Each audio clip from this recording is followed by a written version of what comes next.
I've been watching Coachella in Indio, California. That's been going on all weekend. I'm a huge fan of Coachella, so I've been checking it out all weekend. Yeah. I checked out Tyler, the Creator, ended the set last night. He was the headliner. Tremendous set. We just talked about this off camera. Tyler is our best performer for this culture right now, in my eyes. Okay. His show, man, was so off the hook. But I say that to say, and we'll talk about Tyler some more in his set, it's tremendous. He brought out Charlie Wilson. He brought out Childish Gambino. He brought out A$AP Rocky. He brought out Kali Uchis' first performance since she had the baby with Don Toliver. It was just the theatrics he involves, the set design, the storytelling, the connection with the crowd. Talking about, y'all niggas good? Y'all niggas good? He's like, niggas in the back, y'all good? And he started chuckling to himself like, yo, it's hilarious that I'm calling all these white kids niggas and they're responding and whatnot. So the kid is quick, he's glib, he's funny, he's talented as fuck, he's charismatic. Tyler is dope. But I say that to say, we're talking about beef, like Steve, you just brought it up. Could they be at the same festival? Like I said, Tyler brought out Donald Glover, aka Childish Gambino. After the song was over, their little set, they ripped it. He was laughing to himself again. He was like, yo, I couldn't stand that nigga back in the day. He was like, he released the song. He was like, probably because he's so friggin' good. You know, it's competitive. He was like, I couldn't stand him. Then he brought out Rocky later on. He's like, I couldn't stand that nigga back in the day. You know what I mean? We were beefing. Like, he's like, I really didn't fuck with him like that. He was like, but he squashed it. He admitted that, you know, maybe I'm being too competitive. They're all bulls now, saying so they can do it.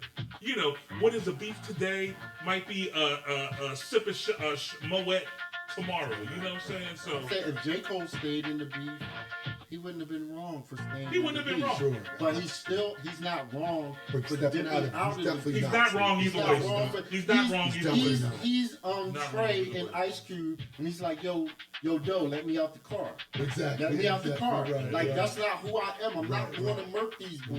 Right. I'm about to go to Morehouse. That's who I am. Right. I'm not going to be who I'm not. And Cole I'm pretty sure he had a couple beefs with other people before. And like I say, he's not one that needs to back out of a beef like he's going to get murked. He's going to destroy we're not a lot of people. Yeah, exactly. So for him to do that, man, I give it to him. It was dope what he did, it's dope what he didn't do. Right. Now, just judging the sonics and the music of it all three tracks were so-so. You know what I mean? Like, I listened to Kendrick's, listen to Cole, meh. Listen to Ross. Ross was the worst. Ross was the worst. Okay. To me, I think Cole's was Drake's was the best to me. Drake's was the best to me. Because, like I said, Drake is all about the petty smoke. He's got stuff on deck and ready. Absolutely. You know what I mean? So Drake's was the best, but none of it was like all inspiring. It wasn't no ether or nothing like that. You know what I mean? Understood. They're not hip hop moments like that, but it's okay. On a side note, go back to Coachella. Like I said, the first weekend rounds out tonight. Doja Cat, I'm a big fan of. Okay. She's the headliner tonight. I'll tell you who else ripped right before Tyler went on. I don't know. Are you a No Doubt fan? No doubt. A little bit. Are you a No Doubt fan? A little bit, David. Yeah. A little bit. No doubt. Yo, I like some of their contemporaries a little more, like Incubus, 311. I like those bands. That era. They're kind of that genre, that kind of like alt reggae ska type of thing. Yeah, right. I like that a little bit more. Incubus, like I said. Oh, Gwen is sharp. Gwen is sharp. Gwen's culturally tuned in. Can I tell you? She's sharp. Watching her over the years on The Voice and getting with the Country Bull, and they got me. I forgot how dope Gwen Stefani is. Out the window sound. Nice. Their set was so tight. And then the other thing is, they've got so many hits. So many hits to the point, like, their hits are so intertwined in pop culture. Like, when you hear a Windex commercial or something, you hear the beat, you forgot it was No Doubt. You're like, hold on, that's No Doubt? Like, yo, their set was out the window. Gwen Stefani is a superstar. Okay. Please check that out on YouTube. Man. Give us something to look for. Check that out, man. Yeah, No Doubt set was I got full respect for Gwen Stefani, Big Town. I really enjoyed it. On a side note, David, it kind of brings me to wishing. I wish Amy Winehouse was still here, man. Stop. Could you imagine how dope she would be in 2024? Stop it. I mean, she was on a trajectory of being like El Boogie type stuff. If you're gonna go there, come on. Can you imagine Biggie at Coachella? Oh Lord, God, I don't know where. What would that set look like? That's just dreaming right there.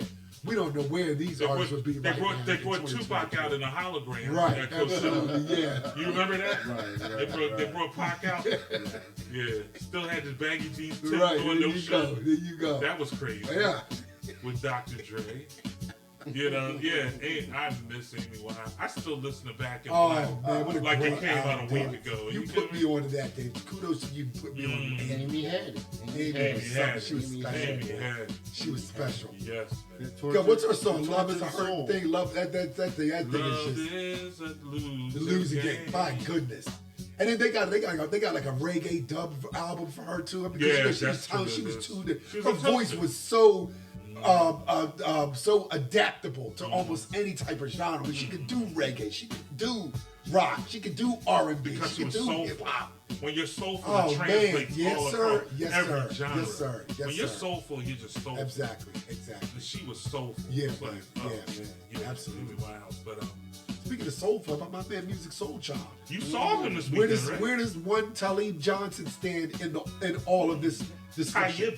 Talib. I will be the first to say I'm a music stan. I'm probably head of the Music Soul Child fan club. He's an artist for me that he doesn't need to be the most talented dude, but his music is just good. And his music puts you in a good place, which is where what it's supposed to do. You listen to Music Soul Child, it's the perfect cookout, chill out, entertain on the first date. His music is just that good for you. It makes you feel good. Music it is. This time of year, spring, summer. His set was so good. You were saying that, David. His music, he could have literally played anything, and the crowd would have been like, "Yeah." His music is just so instantly recognizable and fun and great to sing along with. And he's just a humble dude. I'm just a huge fan of his. You know so, what?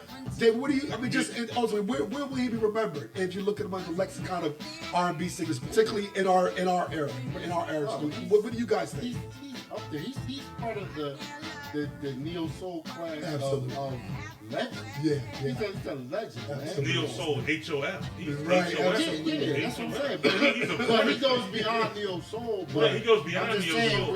When that movement was Man, there, he I mean, he was right in there. And they really, Billy. those quote unquote neo soul artists, they don't even like to be, they don't like to be pigeonholed like that. Right. You know, it was a movement for a minute, but they like to be all around artists. Absolutely. But they feel it, you know, of course you don't want your money cut short. Or you're mentioned. To me, But I still music, yeah. Oh yeah, I still love it. Yeah, Personally, I mean, I'm a Neo's. I'll put my incense Neo on and soul to still beg my patchouli oil and put on my I'll tell you what I won't do. first Bilal album. You I'll want to talk still about do that. we all have photos we look at and it makes us cringe. When I look back at the ones where my head was wrapped, Oh, damn it! I have my neo soul head wrap. You had I your little did. black. I had my the black little ball with the ball in the back. You were such a boho. Yo, I was a boho. Got a sheepy shirt on and my big wide jeans and. Yeah, that was you were in the video briefly. I was. You were in the Music Soul Child. I had a nice role. You were like the buddy. I would have had a bigger role if I didn't. I got caught. You got there late. I was at craft services making the omelet made when I should have been on set, and I missed my. I was supposed to be store owner. Right. When I got there late, I got bumped down from store owner to passerby in Brooklyn. Absolutely. I got it. So I hurt myself with that. There you go. But you were saying it ultimately. I mean, his place. Ultimately, if you ask me, like, okay, we're talking the Mount Rushmore of the genre of neo soul. It's Badu, it's Scott, D'Angelo, and who's our fourth one? I'll say music. Am I forgetting somebody? Bilal. Bilal's up Bilal. there. But who's the Mount Rushmore? Are you going Bilal before music? No, I'm not. Which I love Bilal musically and artistically more. I'm going music. But music, first of all, Music has never had more released impact. a bad album. He's more has impactful. never released a More bad album. impactful. And I got to be fair and say I wouldn't put music up there over let me tell you this. Bilal isn't going to Mount Rushmore because he's a more experimental artist. I see. Okay. He's more experimental. He has Music's more more message. mainstream. Yeah. Because he's not afraid. He's a fearless artist. Okay. If he'll scat for 90 minutes. Right. And Absolutely. release it. Sure. Yeah. You know? Right. Yeah, Right. Absolutely. He'll just make sound. Yeah. Cody Chestnut. Exactly. Right. I got you. Experimental. I got you. I think he's still thought of as a quote unquote neo soul out artist, even though anyone who has any knowledge of music knows his range is limitless. But to we're your point, talking, and we're that's talking fair. Mount I'm sorry. Rushmore. Go ahead and repeat So I'm that. putting Go ahead and Zach finish on that. it. And I think I'm putting Zach. I'm putting Talib up in there as well, man. Okay. I love him. Love him, man. But the thing I'll say about music also is I still don't think he gets his proper roses the way Definitely he doesn't. should. He definitely doesn't. He's so more impactful than people give him credit for. He definitely, dude. When he's saying love, first of all, that's one of the. You could go like a list of top 100 like soul. You might want to put love on that list. Over the last 20 years. I mean, my God. I mean, that's just such an amazing song. Yeah. And when he sang that yesterday, like the background thing, he cleared the stage and the light went on him, and like the whole building, like stopped at attention, stood, and the light was on him, and he crushed it. It's just that song is just so awesome. And like you said, that he definitely does not get his flowers. Maybe because he's not the most ultimate singer, and people find it funny sometimes because he may have a bad note in it, which he did one or two bad notes, but his runs are still great. I love his runs, and I love his improvisational attitude. He makes every song sound different. So if you hear Buddy, in his imperfection. Oh man, it absolutely is. It's a beautiful imperfection. Yeah, it's a beautiful imperfection. It's like if we got up there. He is the singer. He writes songs that if we were capable of writing songs, we would write. Yo, you used to be my John, and I would share my grub with you. We probably would have, used that so one John that loved the. So relatable. That's the word I'm looking for, connect David. with him. That's the word I'm looking for. Yeah. He writes songs that you write. I literally almost every Valentine's Day I played I Love You, Don't Change. I played Don't Change for my wife. That song has been my song, song. I can't sing it, but Beautiful the lyrics sentiment. and the Beautiful sentiment is just amazing. Like you said, Dave, it's just, I mean, he does not get the roses that he deserves. He doesn't. He deserves. Shout out to him. He had a great show. Eric Benet was great as well. Just a good time at Atlantic Let me City. ask you this, though. Whenever I watch artists that have big catalogs, you go see them live, whatever. I don't know how y'all feel about it, but one of the things I always measure a good performance, whether it be hip hop, R&B, somebody with an expansive catalog. What is the proper ratio of classics versus new material? Because I tell you, Snoop, me and you always go back and forth about why I don't like to see a lot of old school artists. Because one of the things that always fucks it up for me with old school artists, can I do some new shit for y'all? No, nigga, no. Absolutely. Let me hear Mahogany and what's the name and stick that. It's always like as much as we all love Chris KRS-One. That's him. KRS will pull you with new. David. Who wants to hear I these just told I don't. Snoop that. Me and Snoop just had that. Yeah. I was at the thing, and Chris, and he literally, he made the argument for us. He said he did 3 of his joints, and he said, "Yo, I could do this all night. I could do hits all night." And me and Snoop, me and Macho, you sure could, but I didn't get my, I didn't get my joints that I wanted to hear. My philosophy. He gave us some classics, but I wanted to hear my philosophy. And come on. And that's why I don't. But David, then he got rapidy, and we all know Chris is a god with bars. He got rapidy, and like the George the artists are. Like the women who really aren't, they know Christopher Superho, and I know Criminal Minded Jimmy. They want to hear that. They don't want to hear you spit bars about existentialism and the swine in your meat. That's why the government is in the libraries. That's his lack of he gets rapidy. Everybody he got real rapidy, and put the audience that his asleep. ego is one of the biggest egos in the room when you're talking about hip hop, and he doesn't check it a lot of times. And a lot of these artists will get that way. They'll be like, I can, it's a little little bit of lack of hubris mixed with bitterness that these young boys ain't shit. Right, exactly. We're the true school, you're the new school. It's a fine blend. It's a fine blend. But you know, it's like being a baker. It's like all chocolate. The movie, like I make this with love. Right, I take 2 parts vanilla, right. 1 part thyme, 1 part to make the perfect hip hop performance. And then when you over mix 1 part, you're like, too much. And that's what Chris. I think Chris is guilty of that, and I think most older artists will try to give you a good balance. Like, this is 2 of my new joints. Y'all rocking with me. But what show you going to, David? What show are you going to? I'm just talking But about listen, what was crazy? You say you don't go to the old school show. I mean, I went to EPMG. I wanted to go to all those. I didn't go. All the joints I went the to. Jungle Brothers went tremendous. I don't worry about them. Yeah. Like I can almost. And they'll all give you check this out. Right. You know what I mean? I'm cool with that. But don't give me 5, 6, 7. And that's what KRS-One did. And then you got this was a hip hop festival, and he headlined, but he even was saying, yo, they try to run us out here, so your time is limited. Yeah. You don't got time for the rapidy rap. Like, people get your hits and get off the stage, and I respect that. But if you had more time, maybe. But the audience was there for, you know, the symphony and Marlon. They're there for the classics and Tough Crew. This audience, us particularly guys, but our 50+ audience, we want the hits, and it's a festival of. Wait. It's a mixtape. I'm talking about the old school festival. I'm sorry, the old school mixtape. With Chubb Rock and you know, MC Light. That's the one Jazzy Jeff. Yes, Jazzy Jeff and Cash Money with both there. Yeah, I mean, you have Public Enemy and you know, and everybody come and did 2 songs and got off, 2 songs and got off, and then Chris closed it. Add to the argument.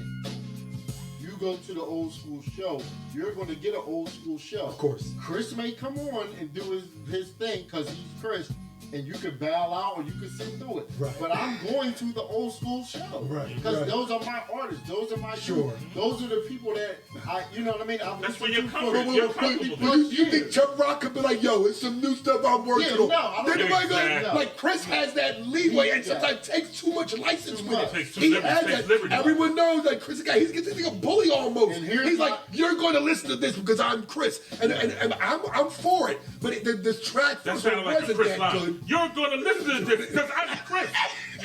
For the variety, no 90. That sounds like a Chris line. But he has that poetic license, and it is because everybody knows he's hip hop and he's closing the show. But you're not going to hear Chubb Rock say, "Yo, there's some new material I'm working on," because no one will care. So but they gave Chris that. Hey, it was like what? 10 man, ton of artists. Man. So you had a great and everybody time. get their hits. We want to hear hits.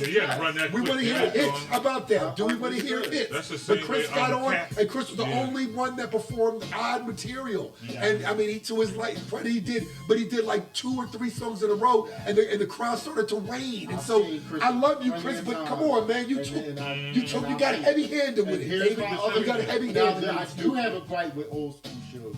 I have a gripe with the old school show where I'm doing all your lyrics and you're holding the mic out. No, give me this. Well, you know need you to give me your lyrics. Yeah, let's talk about that because that speaks to the real problem is you don't take your free, and that's another reason why I handpick this old school shows I go to. Because if you're wait. Don't take their craft seriously, because I know they don't take.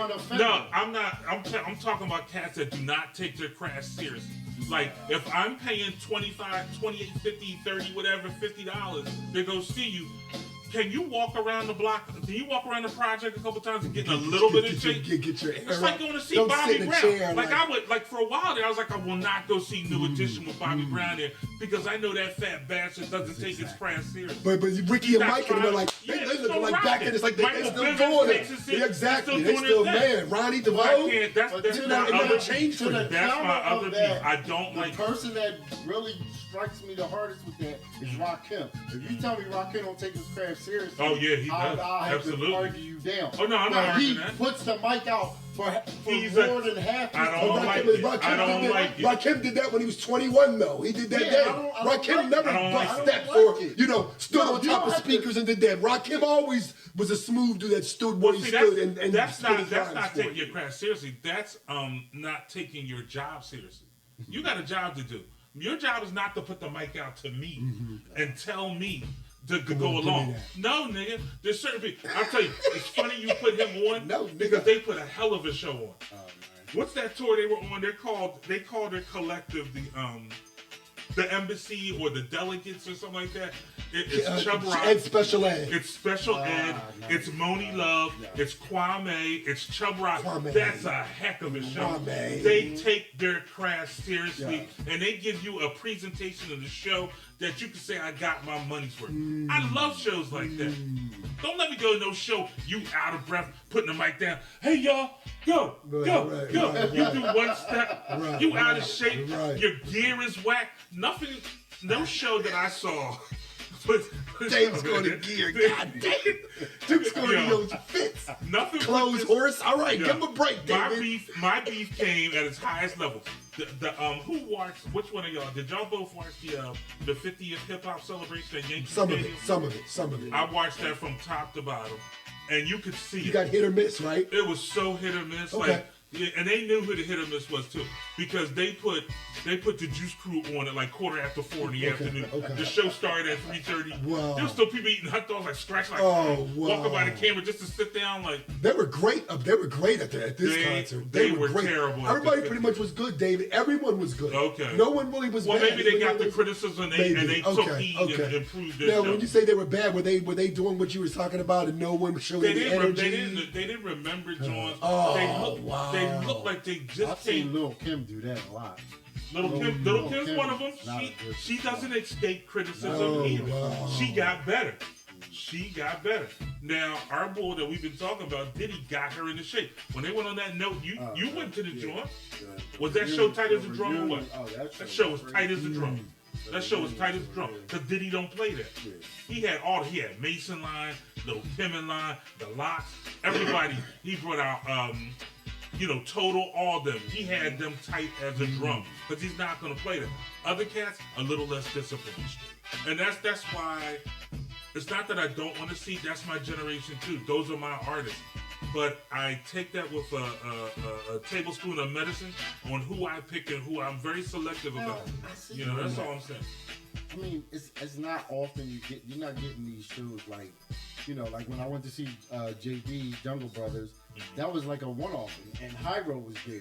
So it was, Ash made the decision for Hyro. He made a call, y'all split. Yeah, I would have loved to. I would have loved to. As a matter of finances, I couldn't do two shows. But I mean, listen, I would have loved to do JB. These shows are not like, absolutely. They're not Beyonce price tickets. No, it's still pretty reasonable. I mean, I don't know, man. If it's a show, and I prefer those kind of shows anyway because it's more intimate. Yeah, you can get up sure, close and sure. personal. And I mean, even with the hip hop show, you don't expect 15 backup dancers. I'm just saying, know your lyrics, be invested. Come on that thing and give me that nostalgic feel. Take some pride in your the show. appearance. Absolutely, sure, Dave. Don't look like you're on work release from the Methadone program and you just want to get on stage. You know who I saw that was absolutely, positively horrible? Who? And I have witnesses. Who? Billy's own Schoolie D. He was no. First of all, he was drunk at the time. First of all, he was drunk. No. He was beyond. He was beyond drunk. It's bad. Then he tried to do new stuff too.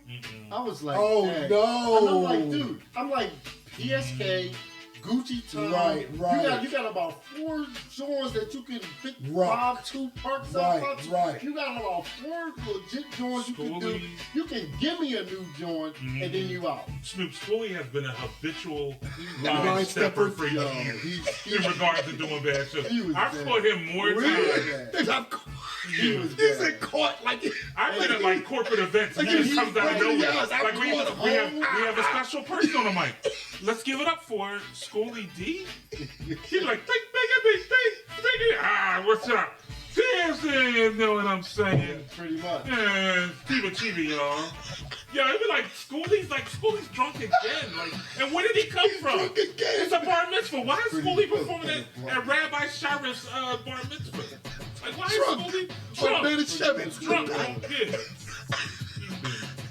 Schoolie's been.